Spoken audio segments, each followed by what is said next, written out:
봅니다. 하나님 말씀은 신명기 11장 11절에서 15절에 있는 말씀입니다. 구약성경 279면 신명기 11장 11절부터 15절까지 교독하시겠습니다. 신명기 11장 11절 너희가 건너가서 차지할 땅은 산과 골짜기가 있어서 하늘에서 내리는 비를 흡수하는 땅이요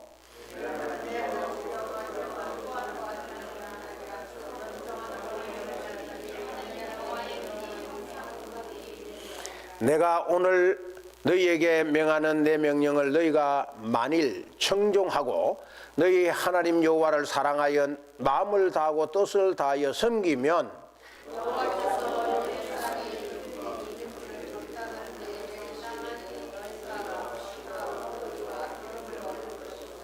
같이 읽겠습니다.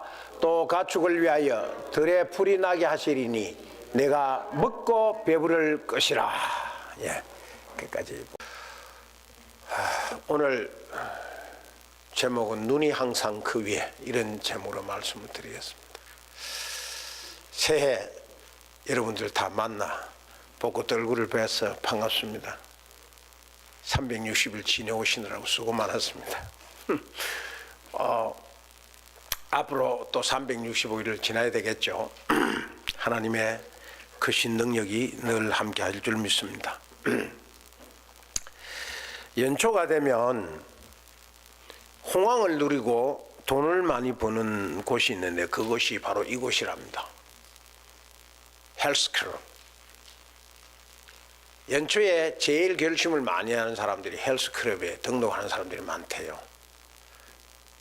그래서 헬스클럽은 연초가 되면 웃는답니다.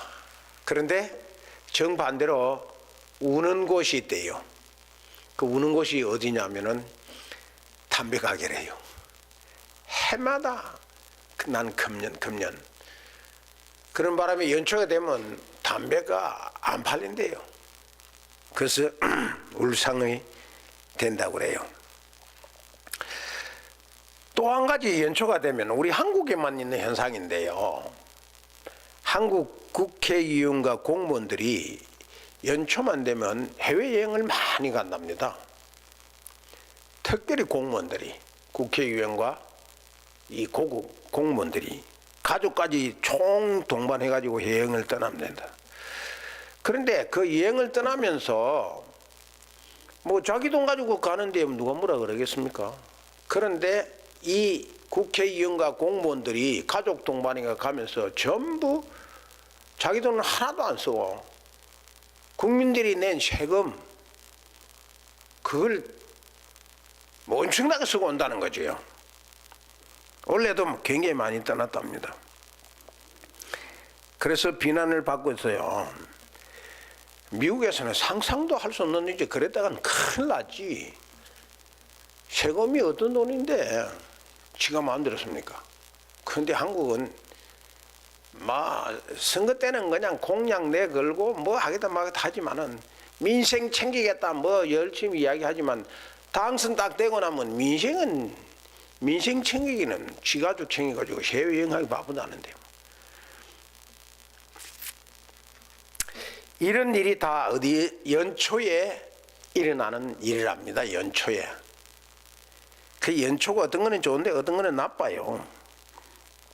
근데 오늘 본문에도 이렇게 여행 많이 떠나는 사람들이 연초에 많이 일어나지만은 오늘 본문에도 연초에 대한 이야기를 합니다. 연초에.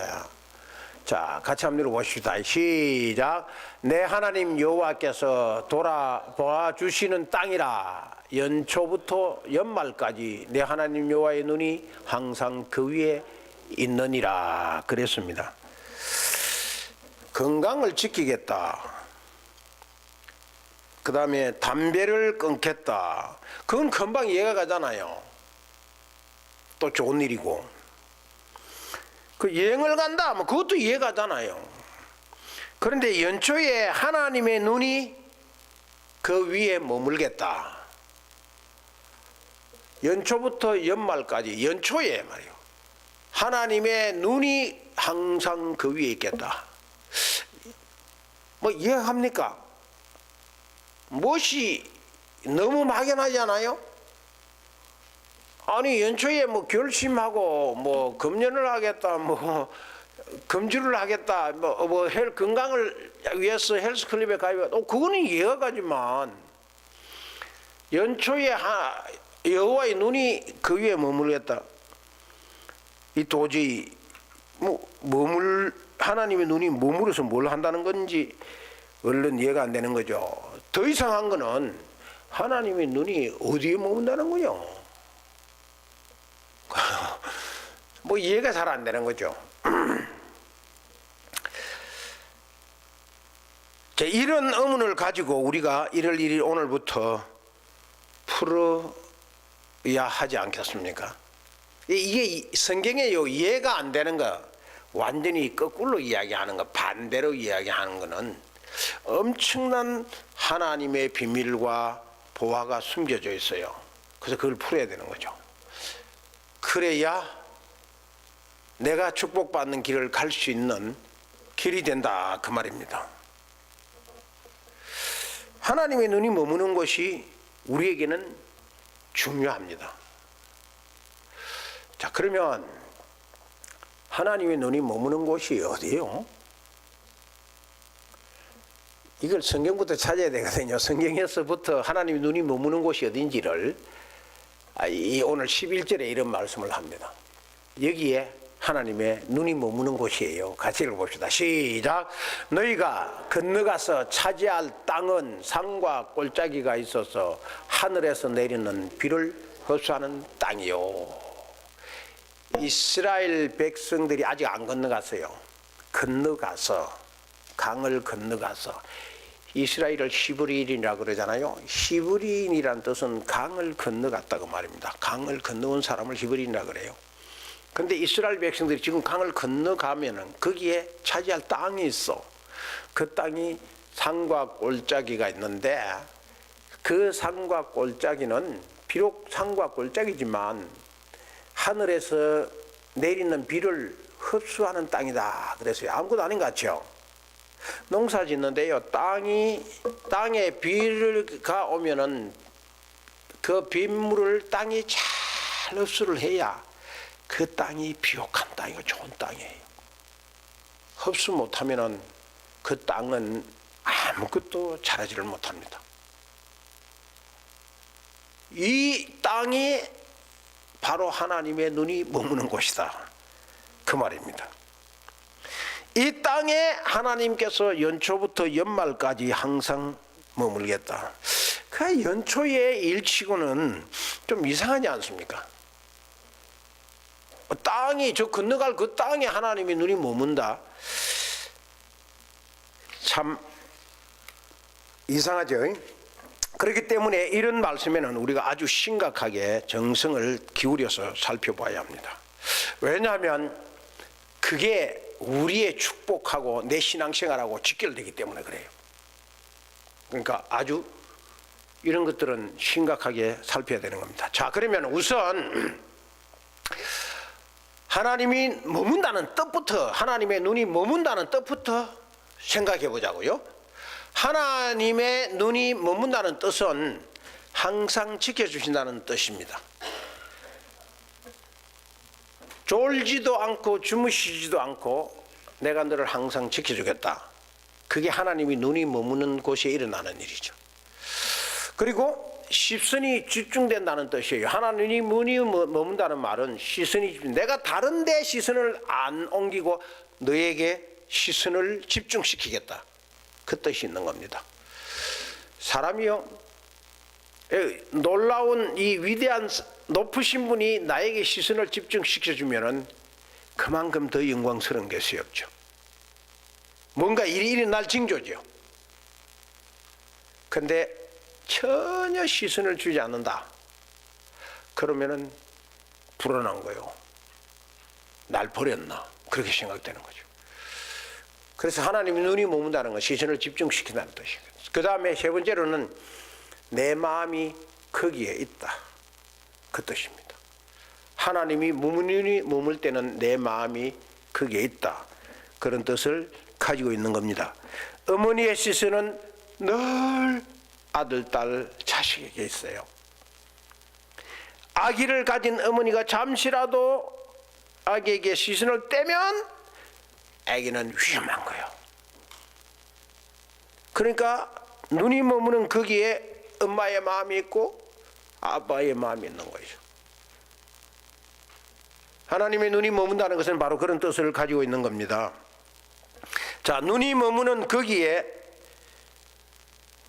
하나님이 항상 지켜주시고 시선이 집중되고 하나님 마음이 거기 있다는 뜻이라면은, 그러면은 어떤 사람에게, 자, 아까 그는 상과 꼴짝이라고 그랬잖아요. 그는 영적으로 말하는 거죠. 영적으로 상과 꼴짝이라도 위에서 내리는 비를 잘 흡수하는 땅이라 그랬죠, 그렇죠? 그러니까 사람은 산처럼 높은 사람도 있고 꼴짝이처럼 낮은 사람도 있다고. 꼴짝이처럼 너무 어둠침침해서 고통당하는 사람도 있고 산처럼 높이 올라가 가지고 뭐 속된 말로 깃발 날리는 사람도 있죠. 이런 사람이든 저런 사람이든 하늘로부터 내리는 비는 은혜를 말해요. 그 은혜를 잘 흡수할 수 있는 땅, 그 마음을 이야기하는 거죠. 그 사람에게 하나님의 시선이 머문다 그 말이죠. 자, 그러면 좀 더 하나님 구체적으로 하나님은 어디에서 눈길과 마음을 두시는가? 자, 몇 곳을 성경의 대표적인 것을 찾아봅시다. 하나님의 시선이 집중되는 곳에 관심이 있고, 하나님의 시선이 집중되는 곳에 사랑이 있고, 하나님의 시선이 집중되는 곳에 보호함이 있고, 하나님의 시선이 집중되는 곳에 인도함이 있는 겁니다. 도대체 그런 자가, 그런 마음이 도대체 누군가, 어딘가, 어떤 사람인가? 자, 한번 찾아보십시다. 하나님의 시선이 어느 곳에 눈길을 두고 계실까? 열왕기상 9장 3절에 이런 말씀이 있습니다. 같이 읽어보겠습니다. 시작. 여호와께서 그에게 이르시되 나는 내가 건축한 이 성전을 거룩하게 구별하여 내 이름을 영원히 그곳에 두며 내 눈길과 내 마음이 항상 거기에 있으리니 그랬습니다. 이 성전을 구별해서 내가 내 이름을 그곳에 두면서 내 눈길은 내 성전에서 안 떠난다. 항상 거기 있을 것이다. 이게 하나님이 첫 번째로 우리가 보여주시는 것이죠. 내 마음이 항상 거기에 있다. 내 눈길과 마음이 항상 거기에 있다. 거기 성전입니다. 교회란 말입니다. 사람들은 교회를 버릴 수도 있고 눈길을 안 돌릴 수도 있고 어쩌면 눈길을 주면서 욕을 할 수도 있고 손가락질을 하고 조롱도 할 수 있을지만, 하나님의 눈길은 하나님께서 백성들을 통하여 그 성전을 지으시고 교회를 세우신 거기에 내 눈길과 내 마음이 항상 거기에 있다. 쉬지 않고 하나님의 눈길이 머무는 것은 교회란 말입니다. 그래서 우리는 교회를 함부로 취급하면 안 되는 거죠. 조롱하고 무시하고 시시하게 생각하면 안 되는 거죠. 하나님이 자기 피로 값주고 사신 교회라고 그랬는데 그 교회에 하나님의 눈길이 있다는 거죠. 자, 그 다음에 어디에 하나님의 눈길이 있을까요? 시편 34편 15절 시작. 여호와의 눈은 의인을 향하시고 그의 귀는 그들의 부르짖음에 기울이시는도다. 누구에게 있어요? 하나님의 눈은 의인을 향하시고 있다. 의인을 향하시고. 자, 그러면 의인은 없나니 하나도 없다고 그랬으니까 하나님의 눈이 머물 곳이 이 세상에 아무도 없을 것 아닙니까? 다 죄인인데 뭐. 근데 여기서 말하는 의인은 누구를 이야기하냐면은 예수 그리스도의 보혈로 말미암아 씻음 받은 의인, 그 의인을 말합니다. 그 의인에게 하나님께서 눈을 떼시지 않는다. 하나님의 눈은 그에게 항상 머무신다. 죄인이 회개하고 주님 앞으로 돌아왔을 때에 주님은 그를 죄인 취급 안 하시고 의인 취급하시면서 항상 하나님의 눈이 거기에 머문다는 거죠. 그 다음에 역대하 16장 9절 시작. 여호와의 눈은 온 땅을 두루 감찰하사 전심으로 자기에게 향하는 자들을 위하여 능력을 베푸시나니. 자, 하나님의 눈은 어디에요? 전심으로 자기에게 향하는 자에게 가 있다. 그를 위하여 내 눈이 세상을 두루 살피고 있다, 이겁니다. 전심으로 하나님을 향해 있는 사람, 이건 우리 인간적으로 말하면 부지런한 사람을 이야기하는 것은 아니에요. 전심, 마음을 이야기하는 거죠. 마음을 한눈 팔지 않고 다른 곳에 두지 않고 내가 이 일 저 일을 하더라도 마음은 언제나 주님을 향해서 주님하고 주님 앞에 주님을 찾고 있는 그 자에게 하나님의 눈이 머무신다는 거죠. 그게 연초부터 이스라엘 백성들에게 하나님께서 내가 연초부터 연말까지 이렇게 하겠다, 내 눈은 전심으로 자기를 찾는 자에게 있다는 거죠. 이게 바로 하나님의 약속입니다. 하나님이 시선을 떼실 수 없는 그 사람은 바로 연말부터 연말까지 하나님의 시선이 머물고 뗄 수 없는 그 사람은 전심으로 하나님을 향한 자입니다. 소경이 자기 옆을 예수님이 지나가신다는 소문을 들었어요. 그런데 그 소경이 외쳤어요. 다윗의 자손 예수여, 나를 불쌍히 여겨달라고. 얄미야, 조용히 해. 예수님이 지나가신다며. 이 시끄럽게 떠들고 있어요. 야단쳤다고.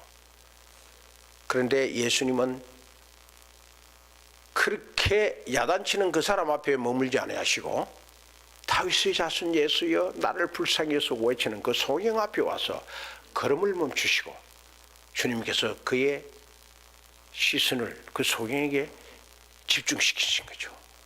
주님의 눈길이 머무신 거죠. 그리고 주님이 눈을 떼시지 않았은 겁니다. 왜 주님이 눈을 떼시지 않았는가? 이유가 뭐죠? 그 소경에게 주님이 발걸음을 멈추시고 시선을 멈추시고 떼시지 않으신 이유가 뭐예요? 능력 베푸시려고,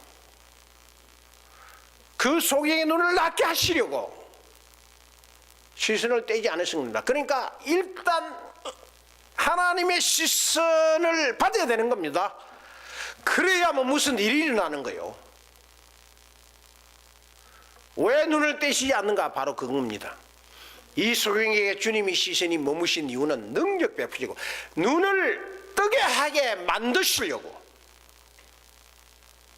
주님은 그 소경에게 시선을 머무신 겁니다.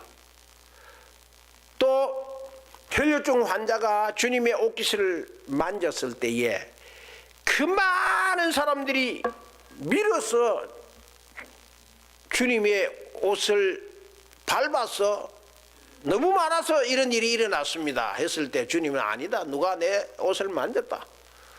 주님이 걸음을 멈추고 뒤를 돌아보며 혈류증 환자에게 시선을 꼽았습니다. 그럴 때 이 혈류증 환자는 너무 두려워서 벌벌 떨었습니다. 그런데 주님은 여자여, 내 믿음이 너를 낫게 하였느니라. 주님의 시선이 그 혈류증 환자에게 머물렀을 때 혈류증 환자에게 능력이 나타난 겁니다. 나사로가 죽은 지 날이 되어서 썩어서 시체가 냄새가 나까지 났습니다. 근데 주님은 나사로 무덤 앞에 서셔서 나사로를 향하여 나사로야 일어나라. 나사로가 부활했습니다. 주님의 시선이 나사로에게 머무신 거죠. 왜 주님이 눈을 떼시지 않고 그들에게 머무셨는가? 능력 베푸시려고, 해결해 주시려고. 소경은 뜨게 하시고 혈류증 환자는 낫게 하시고 죽은 나사로는 살리시려고 눈을 떼시지 않으신 것이죠. 그러니까 주님의 눈이 시선이 머물면 해결이 되는 겁니다. 수많은 사람들 중에 하나님의 눈이 머물 그 사람은 바로 공통점이 있는데요. 소경도 그렇고 혈류증 환자도 그렇고 나사로도 그렇고 이 공통점인데 그 사람들은 전심으로 주님을 찾았던 사람들입니다. 평소에 주님을 너무 그리워했고 찾았던 사람. 주님은 나사로도 평소에 주님을 그토록 찾았습니다. 그러나 죽어버렸어요. 그렇지만 죽은 후에라도 주님은 나사로를 잊지 않았어요. 살리셨다고. 하나님의 눈은 거룩한 성전에 머뭅니다. 하나님의 눈은 의인에게 머뭅니다. 하나님의 눈은 전심으로 자기를 찾는 자에게 머무시는 겁니다. 하나님의 눈은 연초부터 연말까지 바로 이런 사람들에게 머무는 겁니다. 이런 사람들이 누구죠? 하나님의 백성입니다. 진정한 하나님의 백성입니다. 하나님의 시선이 머물 상대가 바로 누구예요? 오늘 저와 여러분들 아닙니까? 본문 말씀에서 연초부터 하나님의 눈이 이스라엘 백성들이 들어간 그 땅에 머무신다고 그랬는데 왜 하나님이 그 땅에 머물게 하셨는가? 저와 여러분에게 머무신다고 확신할 수 있는 증거가 있습니다. 저와 여러분들이 오늘 예배 참석하신 저와 여러분들이 하나님의 시선이 분명히 머뭅니다. 왜냐하면 그 이유는 우리가 하나님의 백성이기 때문에 그렇습니다. 그래서 하나님이 시선 머무는 곳에 하나님 백성에게 하나님의 능력이 나타나는 거죠. 하나님의 능력은 하나님의 백성에게 나타나는 거지 마귀의 백성의 자녀에게 나타나는 것은 아닙니다. 오늘 나에게는 어디 가든 하나님의 눈길이 있습니다. 여러분 하나님의 눈길은 못 피합니다. 2017년 새해를 맞이하여 우리가 가는 곳 어디든 하나님의 시선은 따라옵니다. 왜냐하면 그 이유는 내가 하나님의 백성이기 때문에 내가 십자가의 보혈로 하나님의 백성이 되었기 때문에 아니 하나님께서 나 같은 죄인을 자기 독생자 예수 그리스도를 십자가에 못 박혀 보혈 흘려 하나님의 백성으로 만들어 주셨기 때문에 난 너를 놓지 않는다 이거죠. 난 너를 포기하지 않는다는 거죠. 거기 연초부터 연말까지 항상 우리에게 머무는 증거입니다. 육신의 엄마는 잠시 아이에게 눈길을 뗄 수가 있습니다. 그래서 사고가 나는 거예요. 아이들이 대기도 하고 문제가 생깁니다. 육신의 어머니 어쩔 수 없어요. 그러나 하나님은 결코 그런 엄마의 실수 같은 실수도 안 하십니다. 할 수도 없고요. 완벽하신 하나님 절대로 저와 여러분들을 시선을 떼시고 문제가 생기도록 안 하는 것입니다. 문제는 어떻게 하나님의 시선을 내게 머물게 하느냐. 나에게 문제가 있는 거예요. 하나님의 시선이 머물지 않도록 죄를 범하고 딴짓하면은 문제가 생기는 거죠. 그걸 하나님 모르시는 거 아니지만 다 알고 계시는데.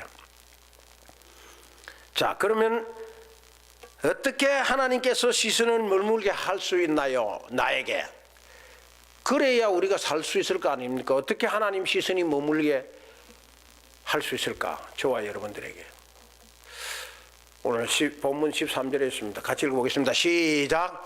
내가 오늘 너희에게 명하는 내 명령을 너희가 만일 청종하고 너희의 하나님 여호와를 사랑하여 마음을 다하고 뜻을 다하여 섬기면 좀 긴데 간단합니다. 청종 만일이잖아요. If you faithfully obey 그랬잖아요. 청종하면 그 다음에 또 하나 뭐죠? 섬기는 겁니다. 내 몸과 마음과 뜻을 다하여 섬기면 하나님의 시선이 너에게 머문다. 간단한 겁니다. 어려운 것도 아니에요. 제가 평소에 늘 말씀하는 겁니다. 청정하고 섬기면 이게 조건입니다. 하나님의 시선이 나에게 머물게 되는 겁니다. 다시 말하면 순종 잘하고 잘 섬기면 하나님의 시선은 내게서 머물게 되어 있다. 그겁니다. 자, 하나님의 시선이 머물면 어떤 일이 일어날까요? 순종하고 섬길 때에 받는 축복을 말합니다. 하나님의 시선이 머물 때에 내가 순종하고 섬길 때 오는 결과가 뭘까? 어떤 결과? 뭐 이런 결과가 있어야 되지 않겠어요? 뭐죠? 오늘 14절에 마지막 절에 앞에 있습니다. 시작. 여호와께서 너희 땅에 이른 비 늦은 비를 적당한 때에 내리시리니 너희가 곡식과 포도주와 기름을 얻을 것이요 또 가축을 위하여 들에 풀이 나게 하시리니 내가 먹고 배부를 것이라. 간단합니다. 이것도 하나는 얻게 될 거다. 곡식과 포도주와 기름을 얻게 될 거다. 그 당시에 이스라엘 백성들에게 이 굶지 않고 살아가는 또 부자가 되는 방법은 포도주와 기름, 곡식만 있으면 되는 겁니다. 그게 그들을 먹여 살리는 거죠. 그리고 하나는 또 뭐죠? 배부를 것이다. 하나님의 시선이 머물고 있는데 자기 백성들을 굶기겠어요? 이번에 뭐 항상 같지만은 우리 딸네 집에 가면 그 소녀가 어떻게 하든지 간에 막 그 엄마 아빠가 얼마나 신경을 쓰는지.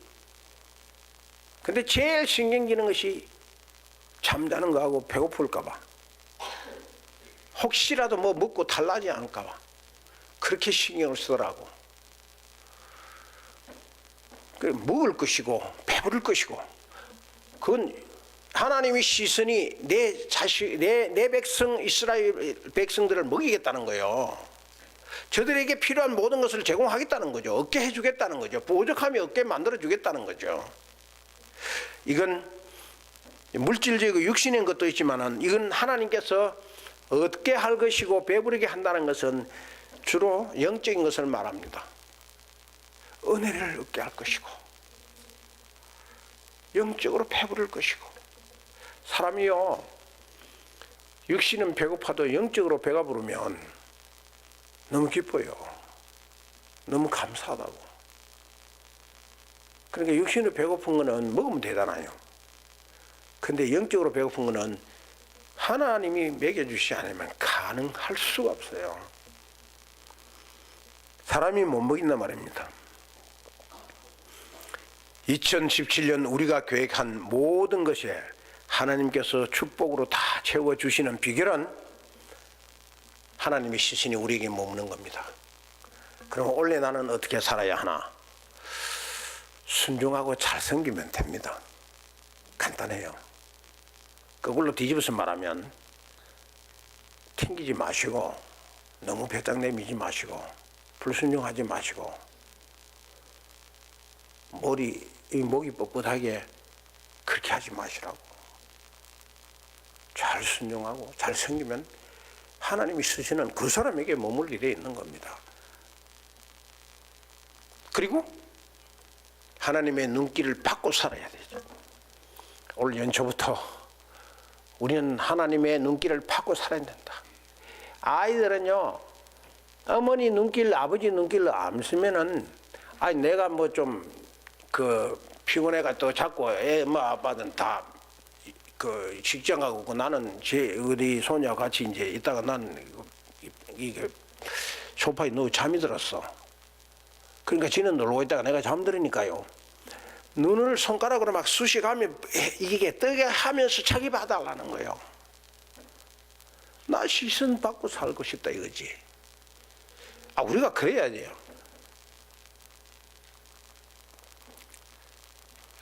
하나님의 시선을 받고 살면 우리는 행복하게 되는 겁니다. 그러니까 결론 다 나온 거죠. 고아가 불쌍한 이유가 뭡니까? 고아가 불쌍한 이유는 나를 보아줄 시선이 있기 때문입니다. 잘할 때에 시선을 주며 박수 쳐줄 사람이 없기 때문에 고아가 불쌍한 거예요. 잘못될 때는 그것이 잘못되었다고 야단칠 시선이 고아에게 없기 때문에 고아가 불쌍한 거예요. 나를 보아주는 눈이 있다는 것은 정말 행복한 겁니다. 남편은 아내의 눈길 때문에 행복하고 아내는 남편의 눈길 때문에 행복합니다. 자식은 부모의 시선이 있는 한 결코 불행하지 않습니다. 성도는 하나님의 시선을 받고 있는 한 결코 망하지 않습니다. 그러므로 2017년 1월 1일 오늘부터 저와 여러분들은 하나님이 나를 보고 계시는데 하나님의 시선이 내게 집중되어 있는데 누가 감히 나를 손댈 거냐, 그런 확신 속에서 사망의 음침한 꼴짜기를 다닐지라도 나는 하나님의 시선이 있기 때문에 해로움을 받지 않는다 확신 가지시고 이 행복과 이 감격 속에 2017년을 보내시는 여러분들의 한 해가 되기를 주님의 이름으로 축원합니다.